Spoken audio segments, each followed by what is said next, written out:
సాధారణంగా జంతువుల్లో ఆడజాతికి చెందినవి గుడ్లను ఉత్పత్తి చేసి గర్భం ధరిస్తాయి, తర్వాతి తరాలకు జన్మనిస్తాయి. కానీ సీ హార్స్ అంటే సముద్ర గుర్రాలు మాత్రం అలా కాదు. మగ సీ హార్స్ పిల్లలను కంటుంది. ఆడ సీ హార్స్ ఒక్కసారిగా 100 నుంచి 1000 గుడ్లను ఉత్పత్తి చేస్తుంది. ఆ తర్వాత వాటిని మగ సీ హార్స్ లో ఉండే సంచి లాంటి బ్రూడ్ పౌచ్ లోకి బదిలీ చేస్తాయి. ఈ బ్రూడ్ పౌచ్ లో ఎగ్స్ ఫర్టిలైజ్ అవుతాయి. మగ సీ హార్స్ వాటిని కొన్ని వారాల పాటు రక్షిస్తూ గర్భం ధరిస్తుంది. పిండం అభివృద్ధి చెందడానికి కావలసిన సురక్షితమైన పర్యావరణాన్ని అందిస్తుంది.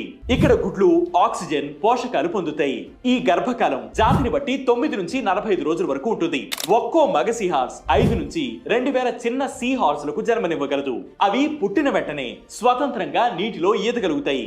కానీ చాలా తక్కువ శాతం మాత్రమే పెరిగి పెద్దవుతాయి. ఎందుకంటే సముద్రంలో వాటికి అనేక ప్రమాదాలు ఎదురవుతాయి కాబట్టి.